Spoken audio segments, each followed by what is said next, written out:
अस्सलाम वालेकुम dear students. आज हम डिस्कस करेंगे चैप्टर नंबर 1 होम्योस्टासिस। इसके अंदर होम्योस्टासिस से रिलेटेड आप 10th क्लास में भी पढ़ चुके हैं और आज हम सेकेंड ईयर के अंदर इसको रीड करेंगे। सबसे पहले हम होम्योस्टासिस की डेफिनेशन रीड करेंगे कि होम्योस्टासिस बेसिकली है क्या चीज़। आपने पढ़ा होगा कि होम्योस्टासिस एक ऐसे मैकेनिज्म को कहते हैं जिसमें क्या होता है कि जो भी अगर कोई सेल है या कोई ऑर्गेनिज्म है क्या करता है, अपने अंदर जो इंटरनल बॉडी कंडीशंस होते हैं उनको मेंटेन करता है। इंटरनल बॉडी कंडीशंस को मेंटेन करता है ताकि कोई जो एक्सटर्नल इन्वायरमेंट के अंदर चेंज होते हैं वो उसको डिस्टर्ब ना करें। तो ऐसा मैकेनिज्म जिसमें कोई ऑर्गेनिज्म अपने आप को अंदर से प्रोटेक्ट करता है फ्रॉम द हार्म्स और fluctuations of the external environment is called homeostasis. तो इसको देख लेते हैं। सबसे पहले हमारे पास है डेफिनेशन। तो डेफिनेशन के अंदर हमारे पास है the protection of the internal environment. आप इंटरनल इन्वायरमेंट की बात करें तो इंटरनल इन्वायरमेंट दो तरह का होता है, एक सेल लेवल के ऊपर होता है, एक ऑर्गेनिज्म लेवल के ऊपर होता है। अगर सेल लेवल के ऊपर हो तो हम उसे क्या कहेंगे, साइटोप्लाज्म।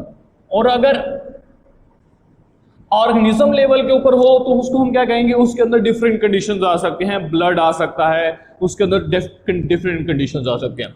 तो protection of internal environment from the harms of fluctuations of the external environment, ताकि अगर एक्सटर्नल इन्वायरमेंट में कोई चेंज आती है तो उस एक्सटर्नल इन्वायरमेंट के अंदर जो चेंज आया है वो किसी भी ऑर्गेनिज्म या सेल के अंदर वाले मटेरियल के ऊपर कोई इफेक्ट ना करे। इसको कहते हैं होम्योस्टासिस। तो इस वर्ड से भी क्लियर हो सकता है, होम्यो मीन होम से निकला है, होम और stasis mean to maintain. Homeostasis mean to maintain home, मतलब हम अपने घर है तो हम घर को मेंटेन करते हैं। इसी तरह जो सेल है या ऑर्गेनिज्म है वो अपने इंटरनल इन्वायरमेंट को मेंटेन करता है। इस प्रोसेस का नाम होता है होम्योस्टासिस। फिर हमारे पास पॉइंट आता है कि what is the importance of homeostasis.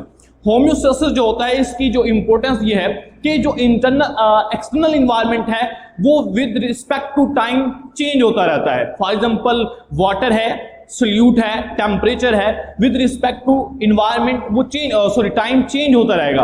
अब उस चेंज का सेल के अंदर ऑर्गेनिज्म के ऊपर कोई इफेक्ट ना पड़े और या जो ऑर्गेनिज्म है उसके ऊपर इंटरनल बॉडी कंडीशंस के ऊपर इफेक्ट ना पड़े, तो उसके लिए क्या किया जाता है, होम्योस्टासिस का प्रोसेस होता है ताकि कोई भी ऑर्गेनिज्म अपने प्रॉपर फंक्शन परफॉर्म कर सके। तो इस इंपॉर्टेंस के अंदर जो मेन पॉइंट है वो ये है, external environment has many fluctuations, यानी फ्लक्चुएशन मीन बहुत सारी चेंज होती हैं। जैसे वाटर है, बढ़ सकता है, कम हो सकता है, सोल्यूट है, बढ़ सकता है, कम हो सकता है, टेम्परेचर ये भी चेंज हो सकता है विद रिस्पेक्ट टू टाइम। अब ये कंडीशन जो एक्सटर्नल इन्वायरमेंट है ये सेल के इंटरनल इन्वायरमेंट के ऊपर इफेक्ट ना करें, तो इसके लिए क्या करते हैं, अब क्या कहता है जो ऑर्गेनिज्म है या सेल है वो क्या कहता है, उसके अंदर पास एक मैकेनिज्म है।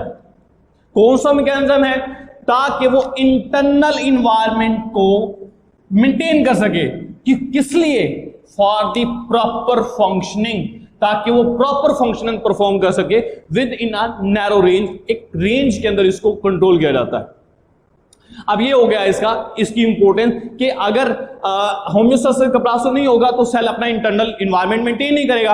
अगर सेल का इंटरनल या सेल या ऑर्गेनिज्म का इंटरनल इन्वायरमेंट मेंटेन नहीं होगा तो सेल या ऑर्गेनिज्म अपना नॉर्मल फंक्शन परफॉर्म नहीं कर सकता है। फिर हमारे पास है level of homeostasis. There are 2 level of homeostasis. कौन कौन से, पहला लेवल है हमारे पास ऑर्गेनिज्म के ऊपर, दूसरा है हमारे पास सेल के ऊपर।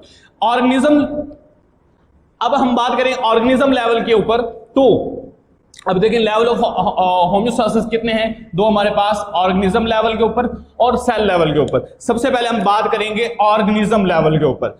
अब ऑर्गेनिज्म लेवल के ऊपर की जो हमारे पास मौजूद है वो क्या है कि ऑर्गेनिज्म, जो भी ऑर्गेनिज्म है वो क्या है, external environment affect the 3 component of internal environment. जो ऑर्गेनिज्म है, चाहे मैं होमो सैपियंस ह्यूमन बीइंग हूं, तो जो ऑर्गेनिज्म होता है इसको 3 तरह के एक्सटर्नल इन्वायरमेंट डिस्टर्ब कर सकते हैं। कौन कौन से 3? Number 1 water, number 2 solute and number 3 temperature. अब ये तीन कंपोनेंट्स हैं जो किसी भी ऑर्गेनिज्म को डिस्टर्ब कर सकते हैं, अफेक्ट कर सकते हैं। अब क्या होगा, अब अगर बाहर वाले तीन एनवायरनमेंट के फैक्टर्स चेंज हो चुके हैं तो जो ऑर्गेनिज्म है वो क्या करेगा, अपने आप को मेंटेन करेगे, और इस मेंटेन के लिए जो प्रोसेस होता है उसका नाम होता है होम्योस्टासिस। अब जब मेंटेन करेगा तो उसके तीन प्रोसेस होते हैं, तीन। नंबर वन, अगर टेम्परेचर को मेंटेन करेगा, अगर कोई ऑर्गेनिज्म अपनी बॉडी के इंटरनल टेम्परेचर को with respect to external environment maintain करेगा, उस प्रोसेस को कहते हैं thermoregulation. For example, the human beings have 37 Celsius scale internal body temperature and it maintain, क्योंकि वो उसको ये मेंटेन करते हैं। और सेम दूसरा हमारे पास होता है वाटर एंड सॉल्यूट।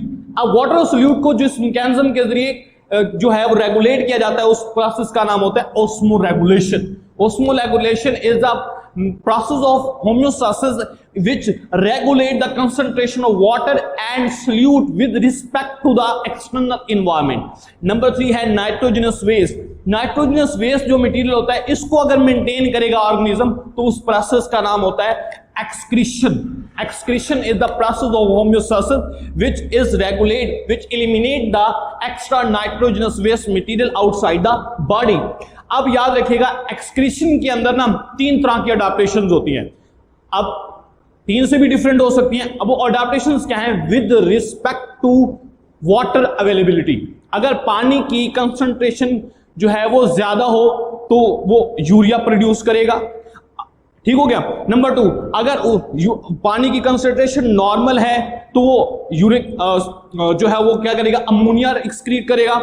और इससे भी बिल्कुल कंडीशन कम है पानी की तो क्या करेगा, वो यूरिक एसिड क्रिस्टल्स की फॉर्म में जो है वो एक्सक्रीट करेगा। तो डिफरेंट अवेलेबिलिटी है on the concentration of water. उसके बाद हमारे पास है दूसरा पॉइंट है सेल लेवल। सेल लेवल की बात करेंगे तो सेल लेवल के ऊपर दो पॉइंट है हमारे पास। जो सेल होता है उसकी बाहर से सेल मेम्ब्रेन होती है। सेल मेम्ब्रेन के अंदर जो मटेरियल होगा वो उसका इंटरनल एनवायरनमेंट है, और सेल मेम्ब्रेन से जो बाहर होगा वो उसका एक्सटर्नल एनवायरनमेंट है। In case of the cell, internal environment is cytoplasm and external environment में भी डिफरेंट। एक्सटर्नल एनवायरनमेंट वो वाटर, तीन कंपोनेंट हमने अभी पढ़े थे। उसके अब देखें इंटरस्टिशियल फ्लूइड क्या है। इंटरस्टिशियल फ्लूइड वो मटेरियल है जो कि ब्लड कैपिलरीज में से जो है वो ब्लड प्रेशर के ज्यादा होने की वजह से जो मटेरियल रिमूव होके जो सेल के इंटरसेलुलर स्पेसेस के अंदर आ जाता है उसका नाम होता है इंटरस्टिशियल फ्लूइड। अब interstitial fluid is in case of cell external environment है, जबकि साइटोप्लाज्म क्या है, इंटरनल एनवायरनमेंट है। अब हमारे पास ये सेल है तो ये जो मटेरियल होगा ये इसका इंटरनल एनवायरनमेंट, जबकि जो बाहर होगा ये इसका एक्सटर्नल एनवायरनमेंट होगा। Internal environment in case of cell is will be cytoplasm and external environment in case of cell is will be interstitial fluid. Point clear हो गया। अब देखिए ये हमारे पास मटेरियल डायग्राम है, तो ये हमारे पास साइटोप्लाज्म, ये क्या होगा, ये हमारे पास होगा इंटरनल एनवायरनमेंट, जबकि जो इंटरस्टिशियल फ्लूइड है वो क्या होगा हमारे पास, एक्सटर्नल एनवायरनमेंट।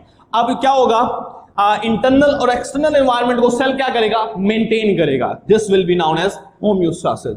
नेक्स्ट है ऑब्जेक्ट ऑफ होम्योस्टासिस। होम्योस्टासिस का मकसद क्या है, अभी मैंने बताया था स्टार्ट के अंदर ही कि होम्योस्टासिस इसलिए करता है सेल ताकि अपने फंक्शन को प्रॉपर जो है वो कर सके, क्योंकि जितने भी बायोकेमिकल रिएक्शंस होते हैं उनको एंजाइम करते हैं, और एंजाइम जो है वो डिपेंड करते हैं फैक्टर्स के ऊपर, जैसे टेम्परेचर के ऊपर, कंसंट्रेशन ऑफ सोल्यूट के ऊपर, जो एंजाइम कंसंट्रेशन के ऊपर, सबस्ट्रेट कंसंट्रेशन के ऊपर, पीएच के ऊपर।